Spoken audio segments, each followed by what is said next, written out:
go with the head there. The looks hasn't changed. It's the same. They just added a lot of detail. On the faceplate, there's a little detail there. And on the face armor, they added several detail. But overall, it looks the same. The Balkans, instead of yellow plastic, they changed it with a die-cast. The vent here on the mouthpiece, it's actually a hole like the GP01. They removed the whole back piece as an opening gimmick, but rather they just replace it with the side panel here, which you can open like that. The only thing that opens is the side panel right here and the cover for the head sensor. Now let's go with the main body. They actually changed the look of the main body, and it's more on first Master Grade Verka.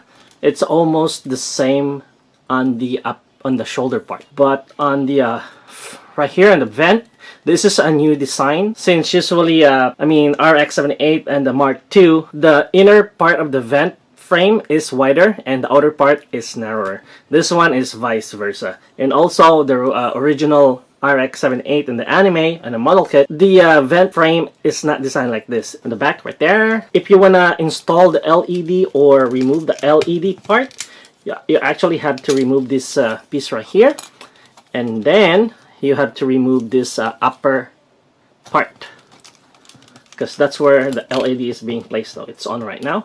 There we go. Need two LR41s, and just unscrew this part, and the compartment would be right here. To turn on the LED is just press this one. One, that's the first. 2, 3, 4, 5. 5 goes back to step 1.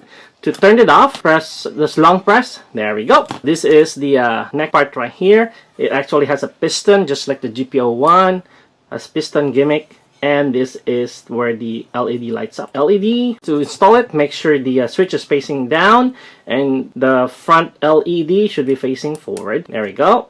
And then you just put this in. This is the compartment right here. And we have the switch right here. I'll show you how to turn it on. Just put that down and insert this. So to turn on the LED without opening the compartment, pull this up. There you go, real quick. If you pull it and then press it backward. So right now it's turning on. Then you turn it off. Just hold it like that, and that's it. It's off. Now Bandai kept the gimmick for the cockpit part, which is the cockpit hatch right here. Goes up, and also pull this up, and then the same as the old Perfect Grade. What I don't like about this main body part is the vent shutters. They don't move as one. Actually, you have to move them individually. It's not like the one in the old Perfect Grade and Mark II, where if you move one of them, the rest will follow. Actually, you can pull the lower hip or waist to show off the metal etching right there. And finally, Bandai made this part articulated, like here. Can move. Can look down a little bit, and this one can go up like that. See? And then side and other side.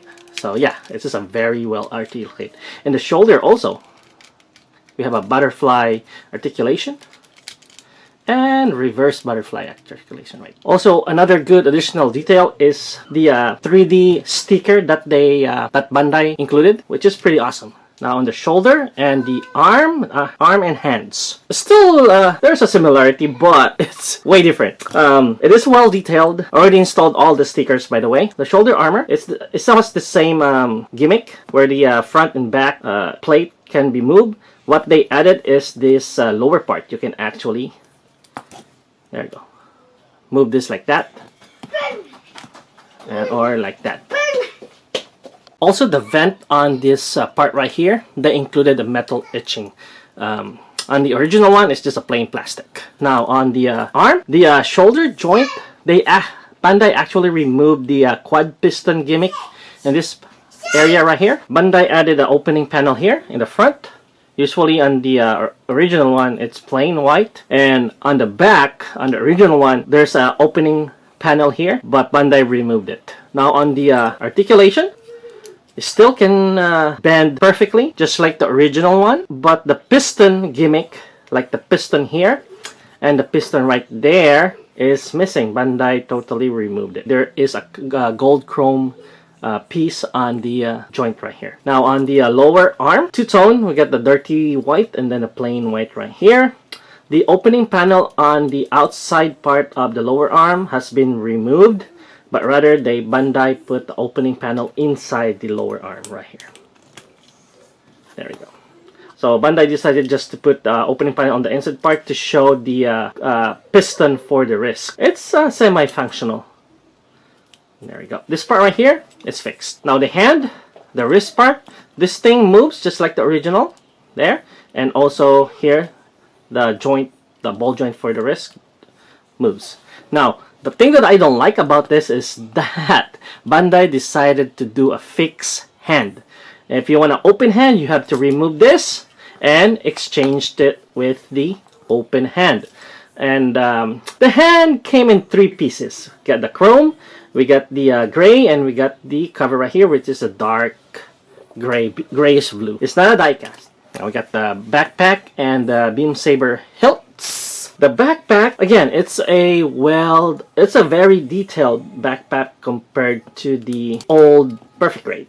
The boosters or the thrusters are metal. This is a painted metal, and also we have a translucent red for the booster effect, and we have an opening panel right here. The older version, the whole backpack outer armor opens up. That's what Bandai removed, but rather they replace it with this 2 small opening panels. There is a 3D stickers, the green and also they replace it with this opening top panel there. The one that connects to the Gundam still detailed. And the Beam Saber hilts, actually it came with 3 Beam Saber hilts. We got the 2 Beam Saber hilts, which is just a pure plastic, and third one is plastic also, but it has a battery on it. A battery and a switch for the Beam Saber right there. The switch is right here.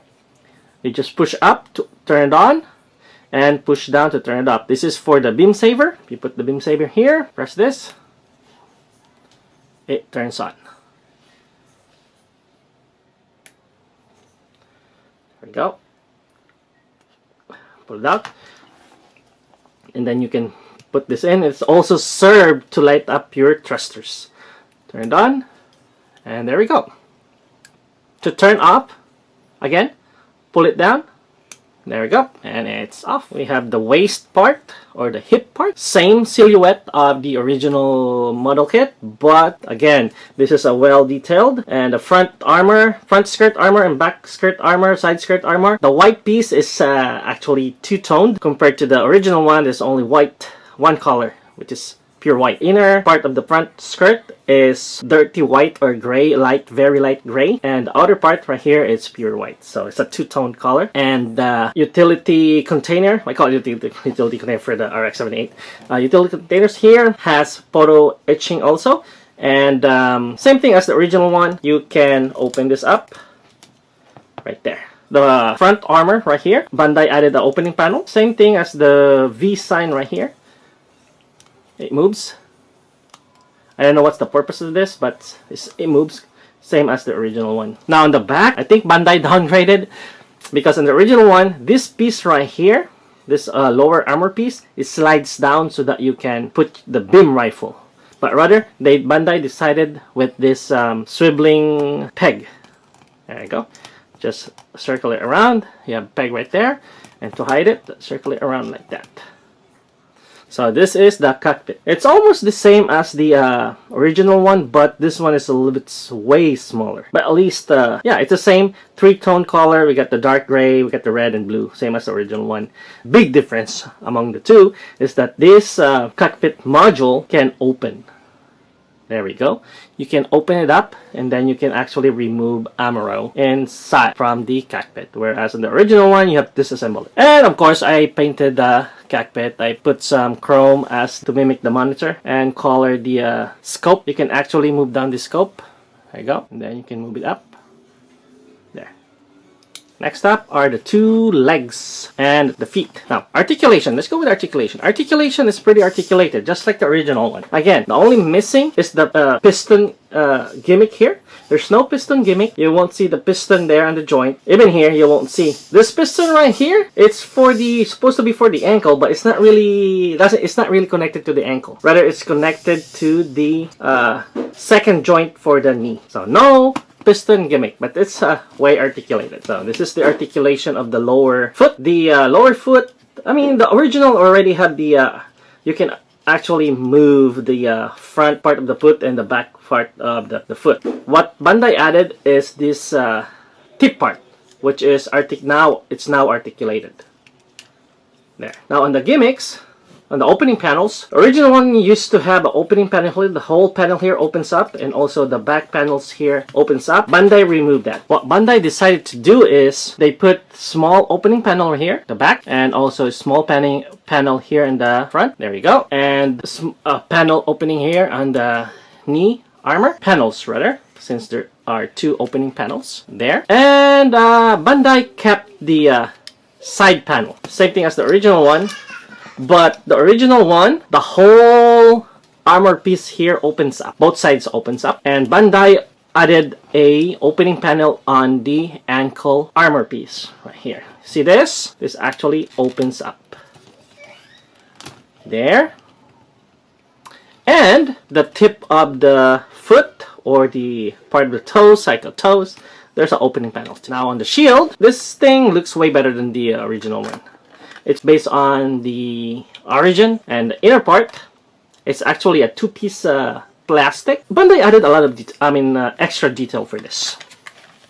I already put the hand, since I don't want to go back and take it off. The holder, the same, goes up and down, and the arm holder also same, slides up and down, and it has a magnet right here. This is where the metal for the lower arm is connected. There we go. We got the Vim rifle. The Vim rifle is kind of unique. 3 color separation, whereas compared to the old one, they only have 1 exact color. This one has a grayish dark blue and gray. We got the chrome silver, and we have the chrome gold, which is pretty cool. And now the gimmick. Same with the old one. You can lift this up. There we go, right there. And also, targeting sensor is now a translucent yellow, just like the GP01. And also, you can see that the trigger is functional. There we go. There. Now on the hands, they're all fixed hands. But rather, it's a fancy fixed hand though, because it has a 3-tone color. We got a chrome, and we got the default grayish plastic, and we have the dark bluish gray plastic on the outer part. But yeah, it's fixed. I don't know why Bandai made a fixed manipulators. I still prefer the functional manipulator, so that you don't have to interchange hands if you want to pose it. Or if you want to put the beam rifle, you don't have to remove it and then put it back again. So yeah. Now, the one that I don't like most is the Core Fighter. The Core Fighter suddenly became a go-kart wannabe since it's so small. It's not really scale accurate to the Gundam itself. It's so small that they ended up amputating Amoro's lower leg. Because Amuro will not fit inside the cockpit if you don't, oh my goodness, if they didn't cut his leg. Right there. Amoro's leg is cut. So yeah, it's not really scale accurate to the Gundam. Even though it has a functional landing gear, but the landing gear is so tiny, I would rather have a scale accurate Core Fighter than a functional landing gear. I rather have a removable landing gear versus functional landing gear if you're just gonna sacrifice the scale accuracy of the Core Fighter. Yeah, this is like a master grade size Core Fighter. So if you put it side to side, there we go. This is the original Perfect Grade Core Fighter. And the detail on Amuro on this one, it's way better than the new one. It has a gimmick also. We have the missile right here. And it also can transform into a core block.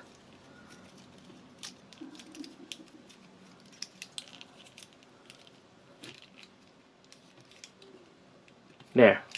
It's transforming a core block, but yeah, it's tiny for a Perfect Grade size. Oh, I forgot to mention, it doesn't have a real landing gear cover. You have to pull the wings to hide the landing gear. So yeah, that's the tiny core fighter and a core block. It's way out of scale. And we have the unpainted Amuro and Sayla. On this one, I don't know why they made Amuro a full-size adult, because we all know that Amuro was really tiny. He was a 15-year-old kid, and he is not a full-size adult. So yeah, I don't know why they made him a full-size adult here. And the beam saber effect right there. My final thought about this Bandai PGU. By far, I think this is the most detailed Perfect Grade by Bandai. Bandai put in a lot of opening panels. It reminds me of the metal structure New Gundam. This is a modernized rendition of the RX-78, even though it's not an anime accurate. If you love the detail and you're gonna display it like that, you don't care about the inner frame or whatnot, this is the best Perfect Grade for you. With that being said, it's not a perfect model kit since it has a lot of flaws. The first one that I don't like is the Core Fighter. The Core Fighter is way out of scale. I mean, they had to amputate Amuro for able to fit on the cockpit. My guess is that the designer is so focused on making this model kit body articulated and with massive layers of inner frame, not leaving enough space for the scaled core block to fit inside the body, so they decided to make it smaller. Out of scale core fighter and out of scale core block. The hands are fixed. It's not the typical Perfect Grade with functional manipulator, functional fingers, which is one of the main selling part of Perfect Grade, and it's not that solid compared to the other Perfect Grade. It's leaning towards being fragile. Fragile because the connection of main body to the hip where the core block is connected is not securely fastened. Just be mindful if you're carrying it around, make sure to hold the upper body and lower body at the same time, or else if you mishandle it, the upper body will fall or the lower body will fall down. Now, the plastic doesn't feel the same as the other Perfect Grade, where I think the plastic here is leaning towards being thin, lower quality compared to the other Perfect Grade that I have. Joint for this model kit is pre-assembled, just like on the real grade. I don't know how long the joint tightness will last because there's no screw to loosen it up or to tighten it up, not like the old Perfect Grade. Bandai totally removed the joint with a screw design, which is, in my opinion, the best design. This is only my opinion, okay? If you like functional mechanical joint and functional piston that is actually connected to the joints, this is not for you since it doesn't have that feature. Now, with that said, still, this is a beautiful Perfect Grade and modern rendition of the RX-782. LED wise, it's not that strong, typical Perfect Grade. So would I recommend this? If you're a collector and a budget doesn't matter, go for it. It's an awesome display piece. I mean, as long as you're very careful with it. In my opinion, I don't think it's worth the price. 250 to 350 is a lot of money. If you have that money, I suggest getting the GPO-1 instead, or Gundam Mark II. As the saying goes by the old collectors community, which I think the new generation collector doesn't care about. Limitation. Be contented to what you can afford. Do not force yourself to get something that you cannot afford. So I guess that's all for now. If you have any question, leave a comment below or send me an email. And again, as always, thank you for watching. Until next time, bye-bye.